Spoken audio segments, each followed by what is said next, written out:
Bom, então, boa tarde a todos. Hoje a gente está recebendo aqui o Joca Reyners Terron, que é autor do livro A Tristeza Extraordinária do Leopardo das Neves.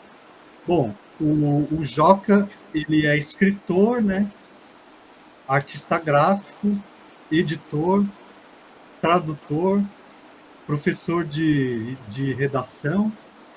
Ele não gosta do termo escrita criativa. Gosto menos ainda de redação, mas tudo bem. Bom, como escritor, ele tem mais de 12 livros publicados, de poesia e prosa, contos e romances, né, os de prosa. Também tem dramaturgia. O livro mais recente dele é O Riso dos Ratos, de 2021.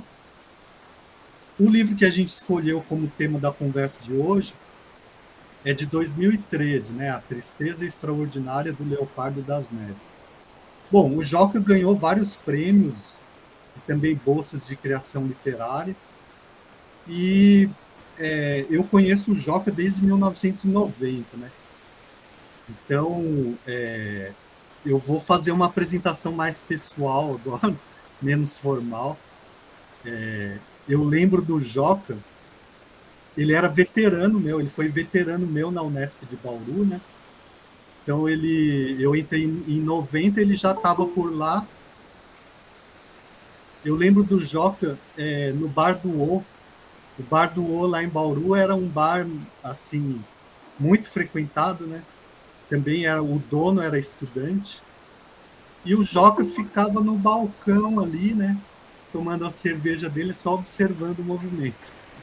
Então, quando eu chegava, o Joca já estava lá. E eu ia tomando todas, ficando cada vez mais bêbado, e o Joca continuava lá, em pé ainda, tomando a cervejinha dele e trocando uma ideia com o Marcelo, que era o dono do bar, e também conversando com a gente quando a gente entrava lá para pedir a cerveja. Né? O Bar do O era só uma porta, assim, tinha os freezers e as mesas todas na calçada.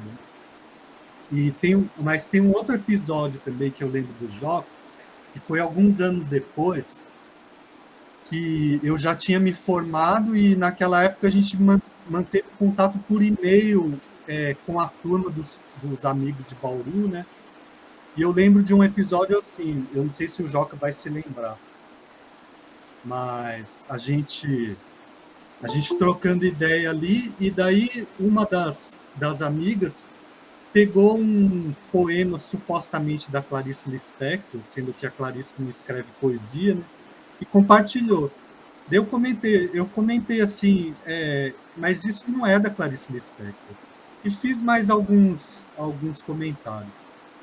Daí o Jota, ele respondeu com um poema que eu falei, caramba, assim, um poema super bem escrito, naquele estilo, assim, tipo o Walt Whitman, né? Tipo uma enumeração caótica, assim.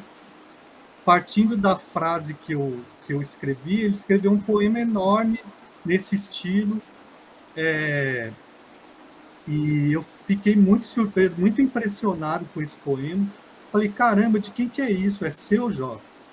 E ele, acho que ele nem lembra, porque foi uma brincadeira dele, foi um improviso, né? E daí, pouco Não lembro. depois, pois é, pouco depois ele começou a publicar os livros e tal, né? Até que agora ele já é um escritor bastante reconhecido, né? E a gente tem o prazer de receber ele aqui para conversar sobre esse romance. Então, eu agradeço imensamente a presença do Joca aqui, a disponibilidade dele participar, né, do projeto. E, bom, se você quiser complementar alguma coisa que eu falei da apresentação. Ô, Dobashi, obrigado pelo convite, obrigado pelas lembranças. Legal. É curioso, né, quando a gente se vê no olhar dos amigos dos outros, assim, a gente não se vê há muitos anos, né?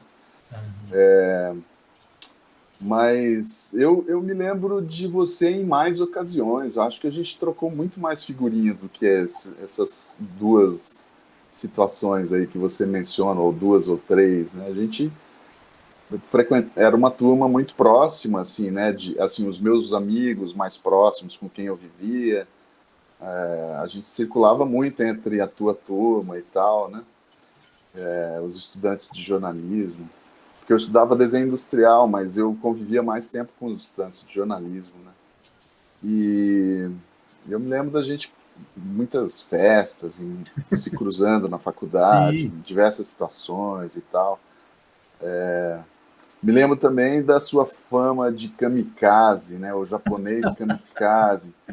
O Dobashi tinha uma moto e ele tinha o mau hábito de bater de cabeça nas caçambas de entulho que ficavam nas avenidas da cidade de Bauru pela madrugada. Não sei como ele está vivo e ainda mais dando aula, né, para vocês. Mas saibam que o cérebro dele já sofreu todo tipo de impacto. Tenham isso em mente, levem em consideração. Legal. Mas, bom, os melhores impactos são os literários, né, Jota? Oh, e vale lembrar também que eu fiquei muito satisfeito, estou muito orgulhoso. Não sei se dá para a gente dizer que está orgulhoso de si mesmo, né? Mas enfim, estou muito feliz porque ontem saiu a lista de leitura obrigatória do vestibular da UMS de 2022 e tem um livro meu lá, né? O Aham. A Morte e o Meteoro. Não sei se você está envolvido, se você tem alguma responsabilidade nisso, Dobashi, mas se tiver, eu já agradeço de público. Mas uma alegria ao lado de uns outros autores, assim, que tipo mais desconhecidos, né? Manuel de Barros, Guimarães Rosa, Machado de Assis. Fiquei Bem muito feliz. acompanhado, né? Não, então, eu não tô envolvido na comissão de elaboração do vestibular, não. Mas eu vi, eu fiquei bastante feliz também, né? E você é de Bela Vista? Bem, não, eu sou cuiabano, né? Só que eu nasci em 68, então o Mato Grosso era um só, né? Para mim, o meu Mato Grosso ele ainda é um Mato Grosso integral, digamos assim. Ele não foi dividido, porque o estado foi dividido em 79, então eu já tinha 10 anos. Mas eu morei em diversas cidades do Mato Grosso, porque meu pai trabalhava no Banco do Brasil e a gente se mudava com muita frequência. Então eu nasci em Cuiabá, mas eu morei no Mato Grosso do Sul hoje. Eu morei em Bela Vista, passei parte da infância. Eu acho que é a cidade mato-grossense na qual eu morei mais tempo, uns 3 anos, se eu não me engano. Morei em Fátima do Sul, fiz o primeiro colegial em Dourados, Aham, mas morei em outras cidades do lado norte também, né? sim. Alto Araguaia e tal. Então, boa parte da minha infância foi passada aí. E até depois, né, aí na adolescência, quando os meus pais... Meu pai é paulista e minha mãe é mato-grossense. Quando os meus pais... Meu pai parou, voltou, se aposentou, né? Ele se aposentou em Jales, que é quase na divisa com Mato Grosso do Sul, né? Aham. Perto ali de... É Três Lagoas, né? Acho que é a cidade mais próxima do Mato Grosso do Sul, ali daquela região noroeste paulista. Enfim, então... Sim. Aham. Ah, legal, Joca. Bom, eu, assim, gostaria de fazer algumas perguntas para você, mais relacionadas com o livro mesmo, né? A Tristeza Extraordinária do Leopardo das Neves, né? Eu gostei muito desse livro, sabe? Eu vi a Bom, sua entrevista lá na Estadual de Goiás, né? Faz algum tempo, algumas semanas, né? E tem um momento em que você fala assim ah, que, que a atividade do escritor é muito solitária, né? E raramente a gente tem um retorno daquilo que escreveu, né? Então, assim, dando um retorno para você a respeito desse romance, né? Assim, me deixou bastante impressionado o quanto é elaborado, né? Cada personagem, cada história. São histórias que são paralelas e vão se cruzando, né? Elas começam como histórias separadas de cada personagem e a gente sabe que elas vão se entrelaçar porque tem uma trama policial, né? Tem um suspense, né? Achei muito bem elaborado, muito bem trabalhada cada história, né? Muito rico, muito intrigante também, ou seja, no sentido de mexer com a expectativa do leitor, né? Por causa desse suspense, né? Dessa trama meio policial, né? E, enfim, eu gostei bastante, né?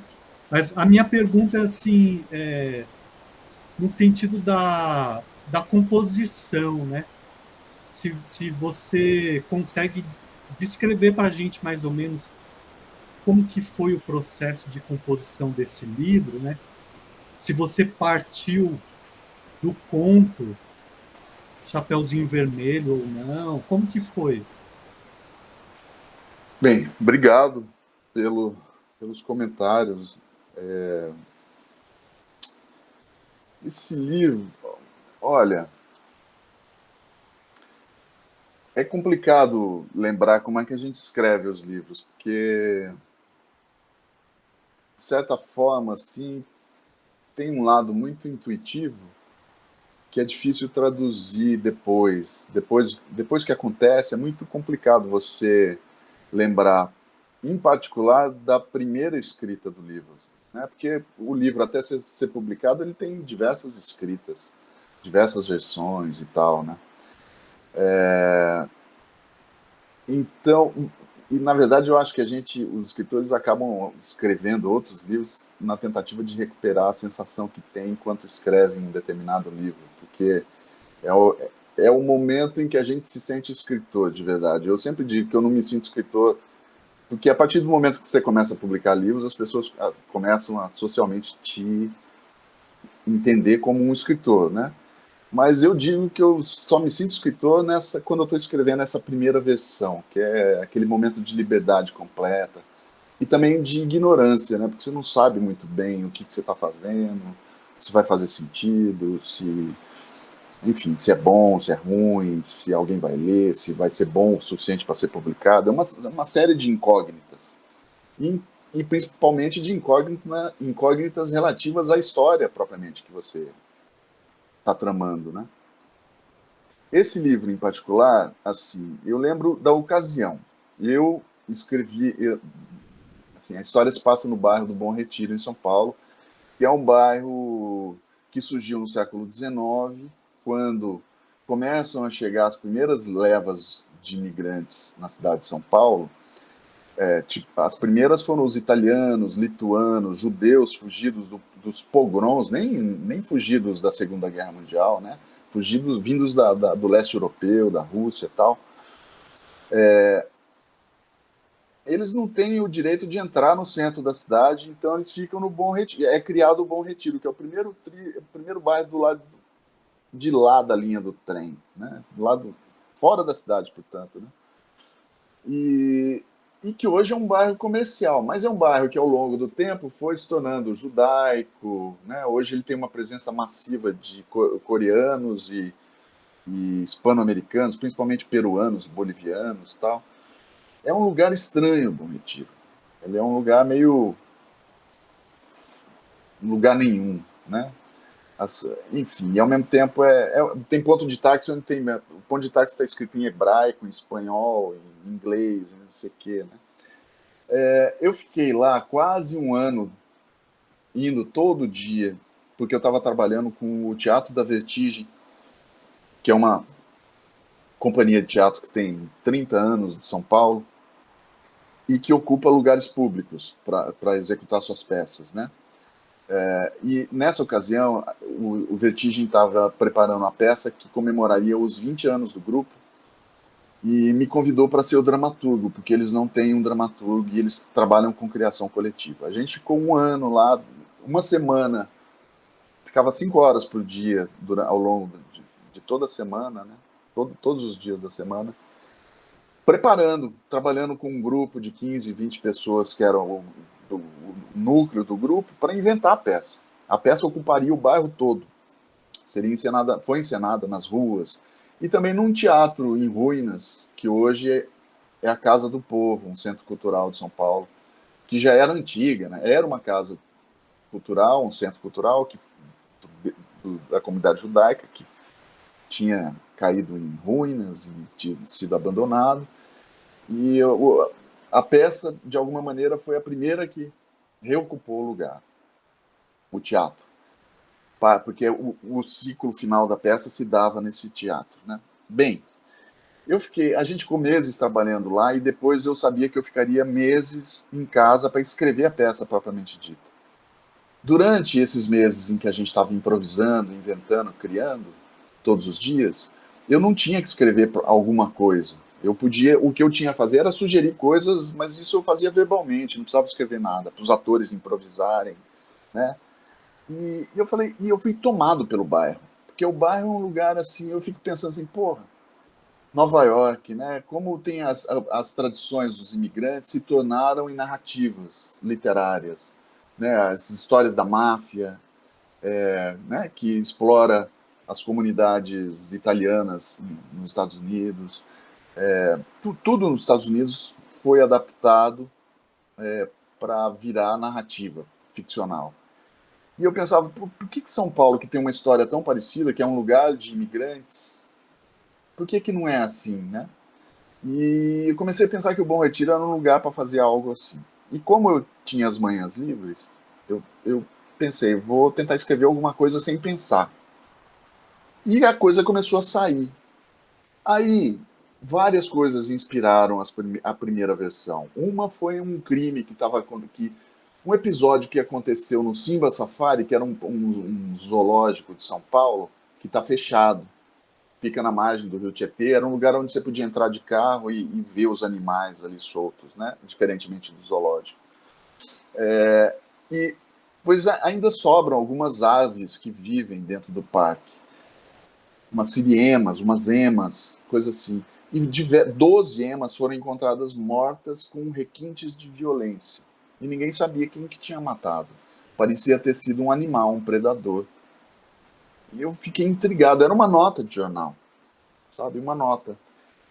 E, bem, até que o jornal publicasse a solução do caso, semanas depois, isso aí já tinha sido suficiente, porque a história começou a acontecer na minha cabeça, sabe? A partir daí. De repente, também saiu uma outra nota marginal no jornal, assim, dizendo que havia sido preso naquela semana no Bom Retiro o inimigo público número 1 de Israel, que era um ex... um líder religioso, um ex-rabino, um rabino que tinha sido expulso, porque era um abusador de crianças. E ele tinha abusado de diversas crianças e tinha fugido para o Bom Retiro, para o Brasil e sido ocultado no Bom Retiro. E já tinha seguidores, já tinha 8 seguidores quando ele foi preso em São Paulo. Eu falei, caramba, como é que pode? Essas coisas só acontecem no Bom Retiro. O Bom Retiro é um lugar onde existem seitas místicas judaicas muito, muito antigas, muito antigas. É um lugar, deve ser o bairro com maior concentração de sinagogas do país, sinagogas super antigas. E é um lugar estranhíssimo, né? E isso foi alimentando o livro. Eu não sabia muito bem, eu queria escrever uma história de vampiro onde não constasse a palavra vampiro, sabe? E onde não houvesse vampirismo. Essa era a minha intenção, assim. Será que eu consigo escrever uma história de vampiro onde não haja vampiros e a palavra não aparece? Bem, e comecei a escrever. Daí eu escrevi, durante um mês eu escrevi o livro, eu tinha o livro pronto, e voltei a trabalhar na peça, né? Aí eu não tive mais tempo para me dedicar ao livro. Um ano depois, quando a peça já estava de pé, já estava em cena. Ela ficou um ano, durante um ano inteiro, o ano de 2012, em cartaz, né, em cena. Quando isso aconteceu, estava tudo certo, eu já não era mais, meus serviços não eram mais necessários. Eu lembrei do livro e fui ler. E eu percebi que tinha uma coisa ali, mas que faltava alguma coisa também. Eu, eu, eu havia escrito todos os capítulos que hoje correspondem no livro aos capítulos pares, que são os capítulos da criatura, né? E eu entendia que, eu falei, mas essa história, por quem que está contando essa história e para quem que está contando? Que é uma pergunta que a gente normalmente tem que fazer quando está escrevendo um romance. E aí eu comecei a escrever os capítulos ímpares, que são os capítulos do escrivão de polícia, que é o cara que conta a história. O que eu fiz? Eu escrevi separadamente, intercalei na ordem que eu imaginei que deveria ser, e aí eu tinha a primeira versão do livro. E confesso que esse livro, depois que o editor leu, né, a gente só cortou um trechinho bem pequeno, assim, e ele foi publicado. Eu quase não fui obrigado a reescrever, revisar, etc., depois dessa segunda jornada. Foi assim que saiu, sabe, Dodashi? Essa foi a maneira. Muito inspirado também pelo trabalho com o Vertigem, porque o que a gente estava explorando lá eram outros temas, sabe? Era exploração trabalhista, presença dos imigrantes, o bairro como um lugar, quase como um personagem, e isso acabou vazando para o livro, porque o livro ele tem esse... O Bom Retiro é como se fosse um personagem do livro a mais, né? E, de certa forma, é um personagem que reflete a cidade de São Paulo num todo, assim, na sua estranheza, na sua frieza, na sua decadência, né? O aspecto da ruína, da, da, daquilo, da presença da imigração. As pessoas chegam e são aculturadas e, de repente, já deixam de ser aquilo que eram, mas, ao mesmo tempo, também não se tornam propriamente do lugar. E são temas que eu já vinha trabalhando em outros livros, assim, que eu trabalhei em outros livros, a questão da identidade, a questão da não identificação, sabe? Bem, e um aspecto que evidencia esse meu interesse por uma história de vampiros, que não houvesse vampiros, é a porfiria, que é a doença que a criatura tem e que está vinculada à origem do vampirismo, né? Existem teorias que determinam que o vampirismo, a lenda, surge da porfiria, que é uma doença que deforma as pessoas, é uma deficiência hepática com uma enzima, o fígado para de produzir uma enzima, e a pessoa não pode se expor à luz do sol, porque na medida em que ela se expõe, ela sofre feridas na pele, e as consequências são mais ou menos parecidas, assim, mais ou menos parecidas com a lepra, né? Hoje sabe-se que o Aleijadinho, o grande escultor do barroco mineiro, ele sofria de porfiria e não de lepra. Achava-se que ele era vítima da lepra, mas não, hoje se sabe que ele era vítima da porfiria. Por isso que ele trabalhava à noite, vagava à noite, tem todas as lendas a esse respeito, as deformidades, a mão que vai perdendo pedaços, trechos, as extremidades do corpo começam a sofrer, né? Deterioração e se perde. E é isso que acontece com a minha personagem também.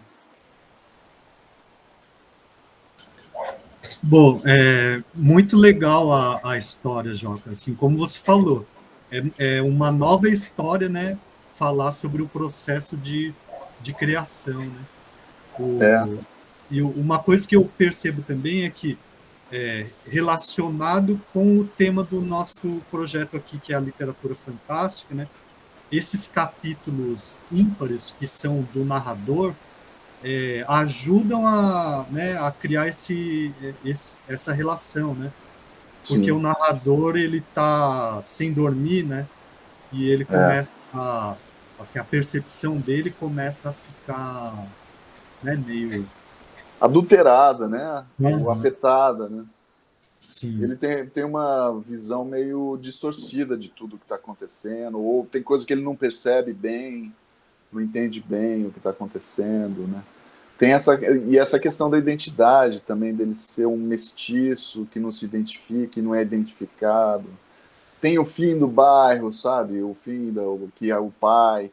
Tem muita coisa especular de espelho, né? Assim, por exemplo, o pai dele é como se fosse um espelho do Leopardo das Neves. Tem a mesma origem na Rússia. E é como se fossem os personagens fossem duplos um do outro, mas sem que isso seja referido explicitamente, né? E tem muitas histórias secundárias, como, por exemplo, a do búfalo, né? Dos indígenas norte-americanos, né? Assim, Sim. isso é muito... nesse sentido também que eu falei que achei muito rico, né? E muito impressionante, né?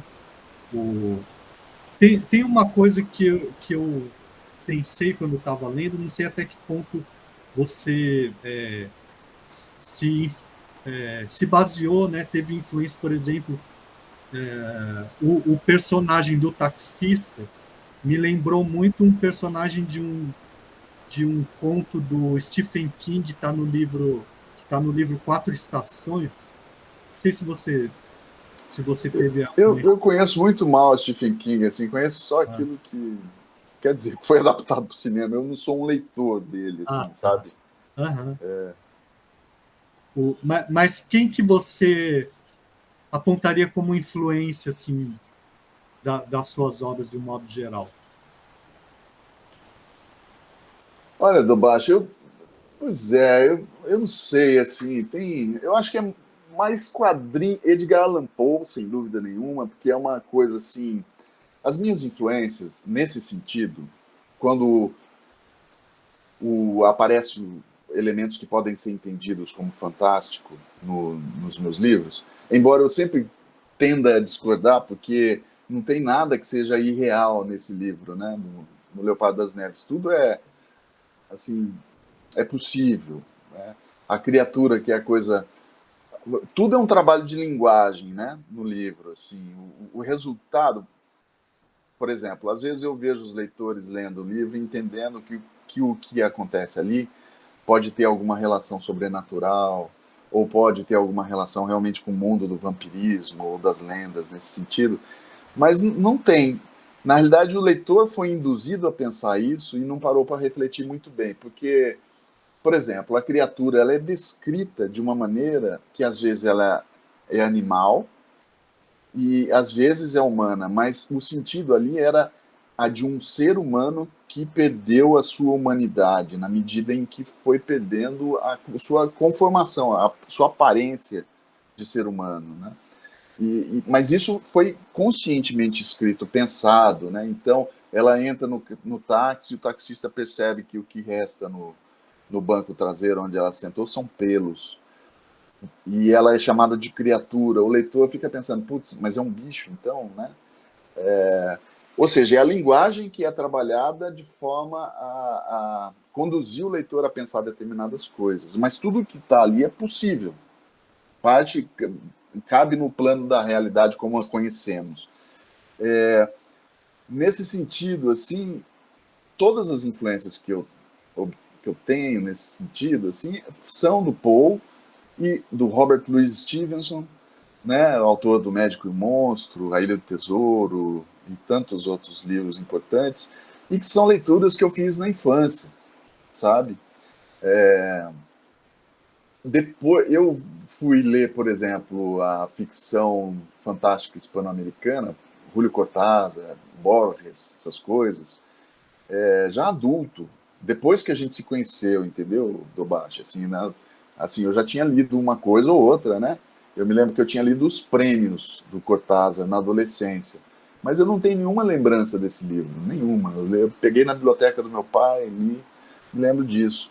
Eu tinha lido também coisas do realismo fantástico, do realismo mágico, Garcia Marques, alguma coisa assim, mas foram leituras que eu fiz ainda imaturo, de forma imatura, e que não me deixaram marcas. Já Stevenson, Edgar Rice Burroughs, que é o autor do Tarzan e de outras coisas, ficção popular em geral, policial, sabe? Agatha Christie, Jorge Simenon, essas coisas todas, assim, Meu pai assinava uma revista chamava Ellery Queen, que era o nome de um autor também de policial, e que vinham contos policiais. Era vendida na banca de jornal. Então, essa ficção popular acho que foi o que alimentou a minha imaginação. Assim como as histórias em quadrinhos também, né? Muito gibi. E muita história de terror, né? Nos anos 70, 80 no Brasil, foi a era de ouro do quadrinho de terror no Brasil. Então, tinha uma geração que também adaptavam Poe, essas coisas todas. Mas foi isso que fez a minha cabeça. Só que a maneira com que eu trabalho talvez seja mais assemelhada com a desses escritores hispano-americanos, assim, porque não são histórias lineares, né? Elas são. Eu trabalho muito com a estrutura da narrativa, com essa tentativa de iludir o leitor de alguma maneira, principalmente nesse livro aí, que eu acho que é o meu caso melhor sucedido, mais bem sucedido de literatura de gênero. Legal, Jaca. Eu gostaria também que quem tiver perguntas fique à vontade para ou abrir o microfone e falar, ou mandar por escrito no chat, tá bom? Mas, assim, também... Fala, Plínio. Tá, boa tarde, professor Fábio. Boa tarde, professor Joca e, claro, as outras pessoas que estão presentes. Já ligo a câmera, porque, assim, só vou lhe pegar a camiseta. Mas, pô, super... Mais uma vez, professor, poxa, super bacana como você traz essas pessoas brilhantes como o professor que eu estou conhecendo agora. E eu já tenho... Eu estava escrevendo aqui para não esquecer, que eu estou com umas 200 mil coisas na cabeça. Aí, assim, eu ia perguntar já para o professor Joca e vou perguntar a primeira vez uma pergunta que eu sempre tive vontade de perguntar para algum escritor. Como é que fala? O envolvimento, a simpatia, a tendência com relação a se voltar para determinadas...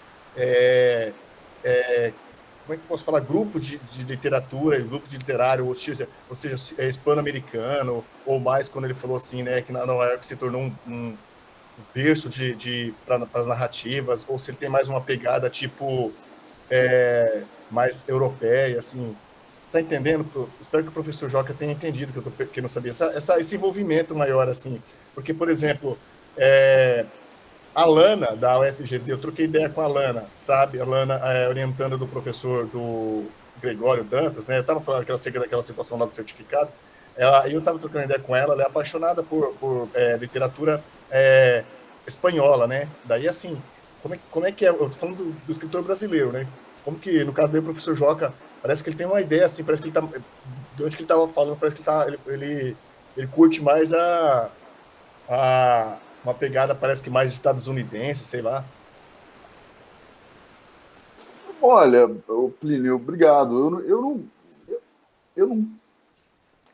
eu entendo as tradições, sabe, de cada língua, assim, mas eu entendo que cada escritor, assim, é um mundo, né? Quando o escritor ele é bem sucedido no sentido de fazer bons livros que me interessam, ele é um mundo particular, né? Então eu não me preocupo, assim, na, gosto de literatura norte-americana, gosto de literatura argentina. Eu gosto. Eu entendo que os Estados Unidos têm uma grande tradição literária e a Argentina, no campo aqui da América do Sul, idem. Mas eu procuro... Enfim, quando eu me apaixono por um autor, eu procuro ler a maior parte dos livros dele ou dela. E, sem dúvida nenhuma, eu tenho um grande interesse pela ficção hispano-americana contemporânea, porque eu entendo que é uma literatura das mais livres que tem, assim. Mais inventiva, no sentido de ser inventiva, e ao contrário da literatura norte-americana atual, onde tudo é muito vinculado ao mercado, tudo é estabelecido. O autor publica um livro, obrigatoriamente ele tem que vender, senão é muito improvável que ele publique um segundo livro, e assim por diante. Né? E, enquanto que na Argentina existe uma efervescência permanente, assim, de gente escrevendo para quase ninguém, sabe? E com isso produzindo uma literatura de alta qualidade e também com grande risco, porque parte fundamental do trabalho de escrita, para mim, quando resulta num bom livro, tem a ver com essa capacidade que o autor tem de se arriscar a fazer coisas completamente novas ou diferentes, que já não tenham, que tenham sido feitas, mas mesmo recuperar tradições, né? Também gosto muito disso, de recuperar autores que são esquecidos ou que são semi-conhecidos. Então é assim, não tem um mapa pré-delimitado, né? Eu vou descobrindo e acho que a coisa fundamental nesse sentido é a curiosidade. Eu ainda preservo a minha curiosidade por descobrir autores que, porventura, possam me trazer alguma coisa, como leitor, né? Assim, leitura, prazer puro de ler uma coisa completamente luminosa. Mas a essa altura também, como eu escrevo há muitos anos, publico há 23 anos já, eu também leio de uma maneira muito pouco ingênua, né? Porque leio para aprender, para roubar, né? Para roubar, para aprender, principalmente. Para determinar novos caminhos. Não que esses roubos sejam importantes, mas a gente às vezes aprende lendo os outros, né? O tempo todo. Enfim, não sei se Então, se eu tenho uma resposta. Sim, para finalizar, porque já está o Gabriel, a Adriana também já querem perguntar, eu também não vou ficar roubando a brisa aqui. Isso depois, inclusive, vai para o YouTube, né? Esse YouTube aí. Mas, eu morei uma época fora do Brasil, professor Joca, e assim, eu vi o quanto é difícil a questão da tradução, da interpretação, e aí eu vi especialmente para facilitar para um determinado tradutor, né, para facilitar para ele as traduções, é necessário que ele esteja realmente ali, conheça bastante aquela cultura, né, aquelas pessoas, aquele lugar, o autor. Daí eu te pergunto, você já viajou por alguns países, você já morou em algum lugar? E daí, dentro disso também, eu queria te perguntar o seguinte, eu esqueci. Mas é só isso, eu vou parar de falar, senão aí eu começo a atrapalhar. Não, eu nunca morei no exterior, a não ser assim, por períodos breves, né? 2 meses, coisa assim e tal. Já viajei um bocado, não tanto quanto eu desejaria, quanto eu desejo, né? Mas e quase todas as viagens que eu fiz internamente no Brasil e para o exterior foram graças à literatura, foram em decorrência dos meus livros. A primeira viagem para o exterior que eu fiz para a Europa foi para lançar um livro em Portugal em 2005. Então, devo muito à literatura nesse sentido, assim, sabe? Ela fez com que eu viajasse, né? E, sem dúvida, o trabalho de tradutor você tem que conhecer, assim como o trabalho de escritor, né? Você tem que ser um especialista em porra nenhuma, ou um especialista em muitas coisas, assim, porque para escrever um romance é necessário fazer muita pesquisa, raramente, enfim, e é um tipo de pesquisa que são coisas que você aprende para escrever aquele livro e depois, pelo menos comigo é assim, eu acabo esquecendo depois. Então, durante um tempo eu me torno um grande especialista sobre um assunto qualquer e depois eu esqueço completamente tudo, porque era só por causa daquela obsessão, né, realizar aquilo, terminar.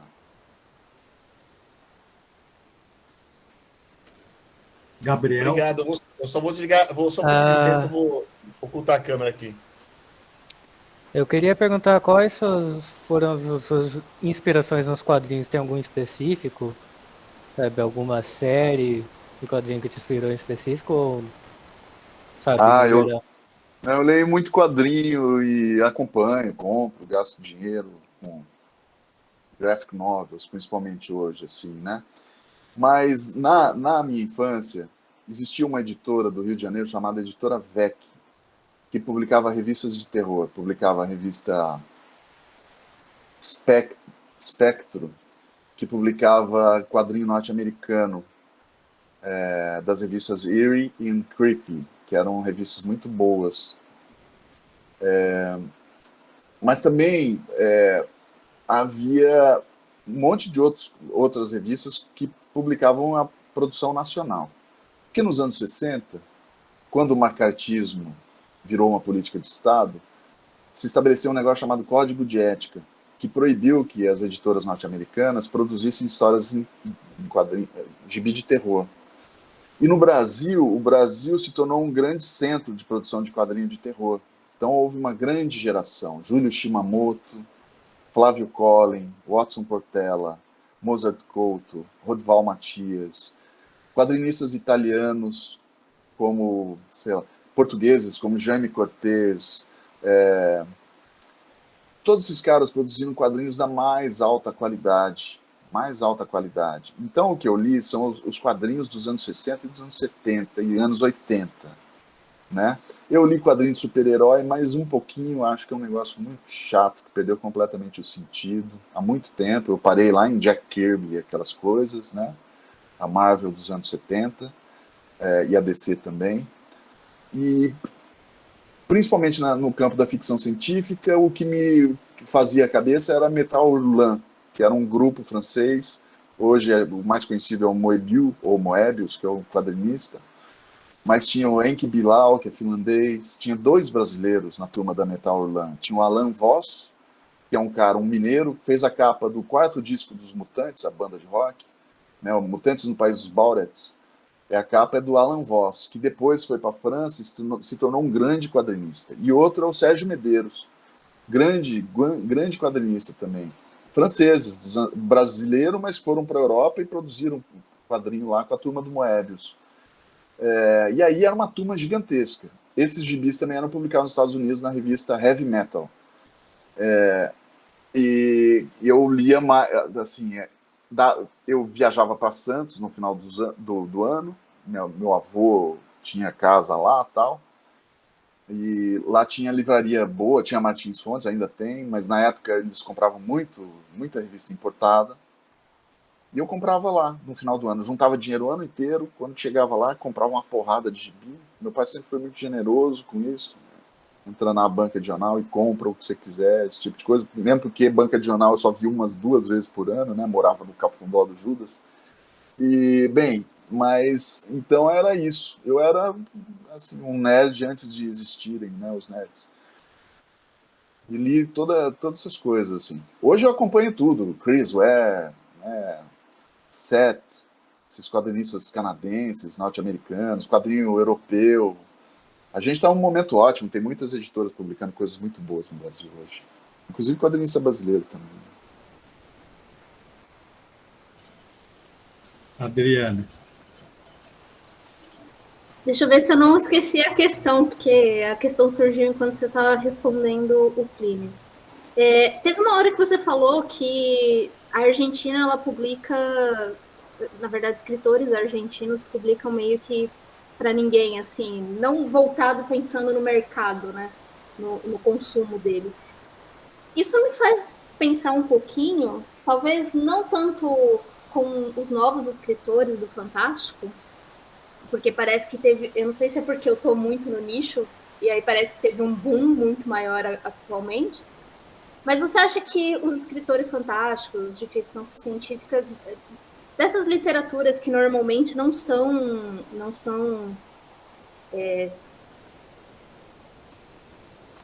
eu vou colocar entre aspas aqui, né, tão alta cultura assim, você acha que no Brasil também escreve para quem consome e não para o mercado editorial, né? Tipo, não é uma questão comercial?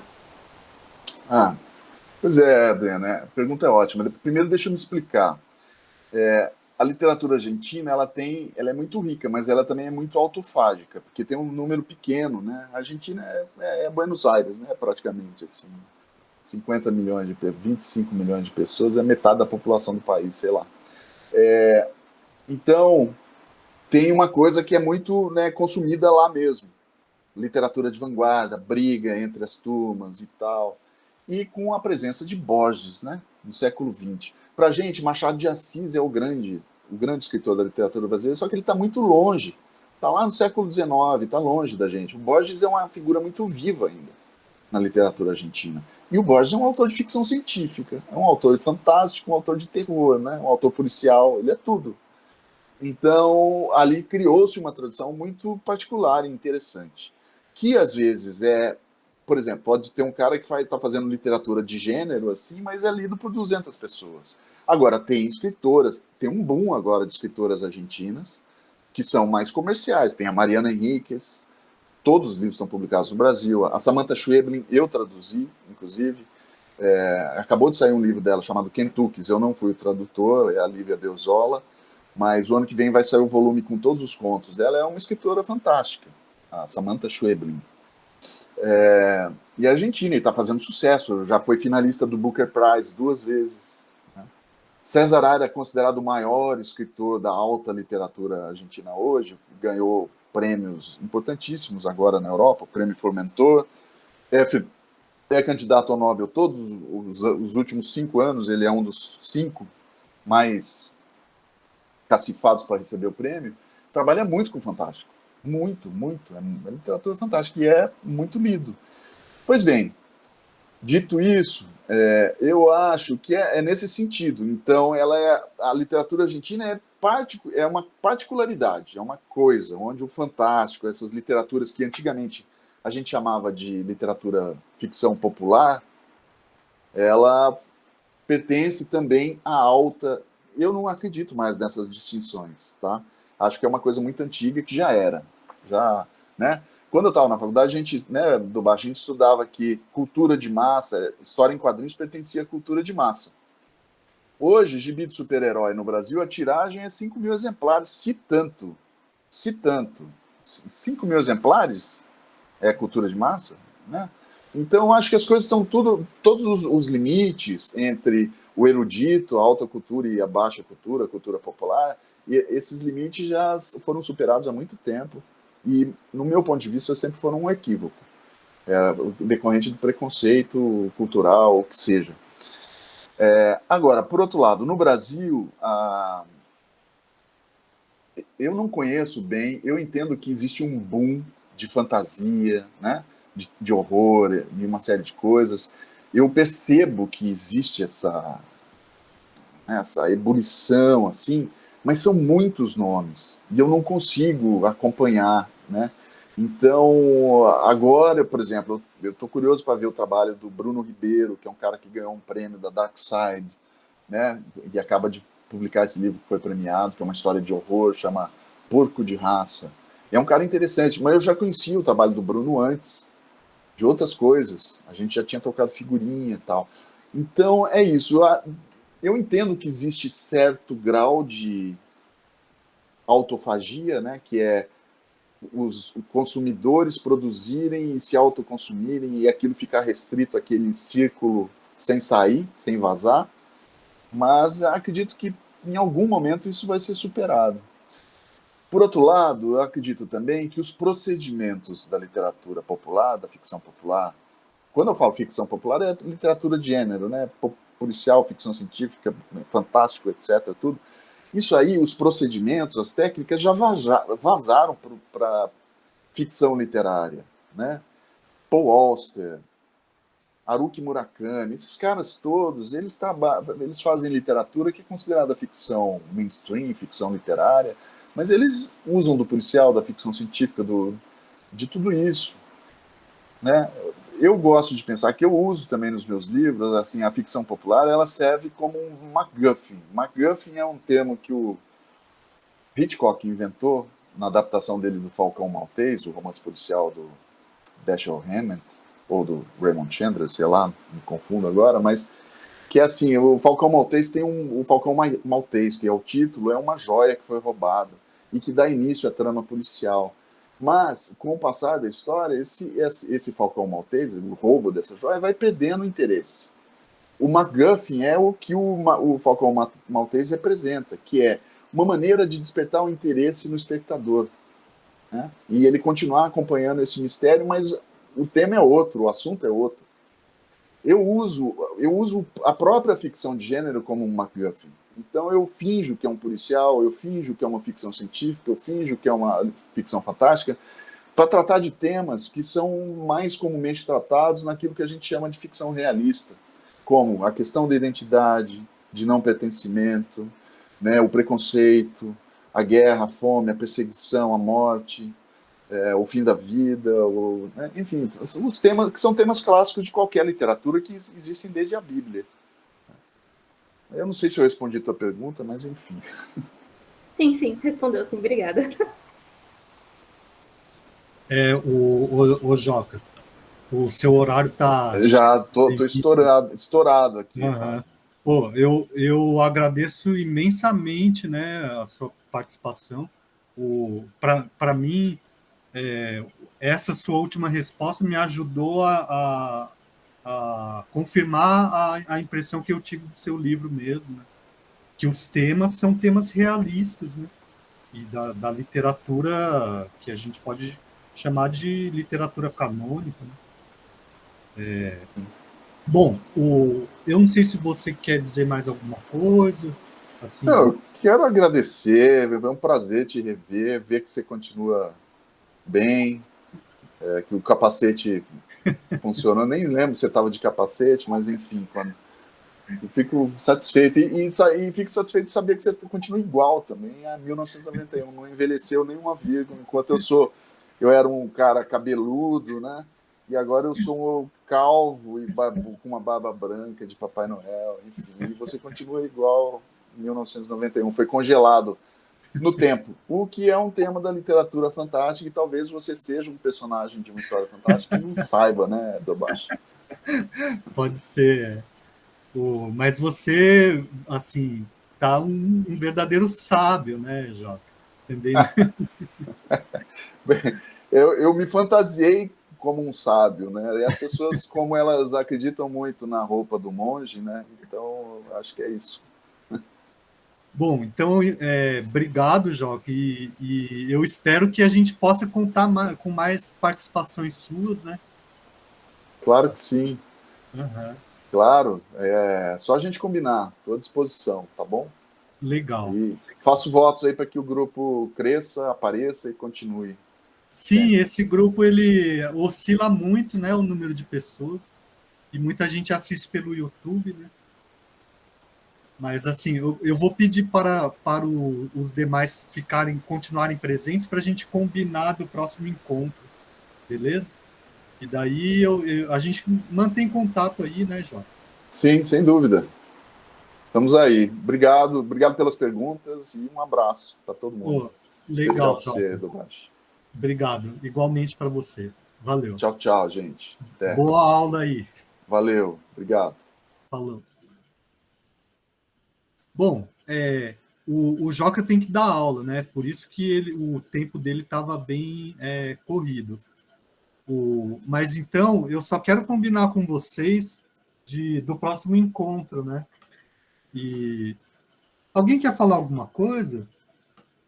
Tá muita, assim, muita gente não teve tempo de falar, né? Eu achei da hora a ideia de trazer mais um outro autor, né? Infelizmente eu não comprei o livro dele porque eu tô quebrado, mas eu acho interessante essa ideia de trazer autores sempre, né? Sim. É sempre interessante, né? Descobrir as inspirações deles e discutir sobre a obra mesmo. Sim. Ó, eu estou pensando em a gente discutir no próximo encontro,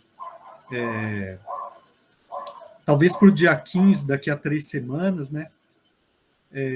Tem uma coletânea que foi mencionada, talvez até pelo Gabriel, que chama Solar Punk. Foi você que falou sobre isso, Gabriel? Eu perguntei o Ramiro sobre essa questão do Solar Punk. E então a gente lê pelo menos um conto, né, da coletânea, para discutir a respeito dessa ideia, desse termo, o que vem a ser o Solar Punk, né? Então a minha ideia é essa. Daí eu disponibilizo o PDF, né, que é fácil de achar, porque a própria ideia de punk tem a ver com isso, né, de não ser algo comercial, né. E eu disponibilizo o PDF e indico qual o conto, né, Em princípio, seria o prefácio e o primeiro conto que eu li, né? Mas eu vou tentar ler mais contos, né? E talvez indicar mais de um para quem tiver mais tempo, mais disponibilidade. Daí seria já o último encontro do ano, né? Sendo que o ano letivo, na verdade, ele vai terminar em janeiro, né? E as férias, o recesso, as férias propriamente ditas, vão ser em fevereiro, certo? Mais alguém quer falar alguma coisa? Daí o ano que vem vai ter, então, vai continuar? Como é que é o projeto? Sim, o ano que vem vai continuar, mas assim, em fevereiro talvez tenha mais um ou dois encontros, né? E daí o ano que vem, o ano letivo de 2022, vai começar provavelmente em março, né?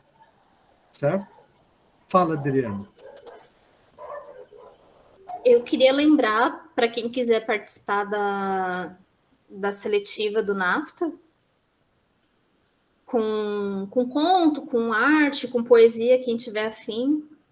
A gente deixou aberto a princípio até o dia 15 e é livre de tamanho, né? O tema é insólito e pandemia, para aproveitar a nossa deixa desses 2 últimos anos aí. E aí, quem quiser participar, é só. Se vocês derem uma olhada no Instagram, tem tem as informações de como enviar, tem formato e tudo mais. Mas aí eu queria só deixar de memória aqui para todo mundo. Bem lembrado, Adriano. A extensão a gente limitou em 7 páginas, não foi?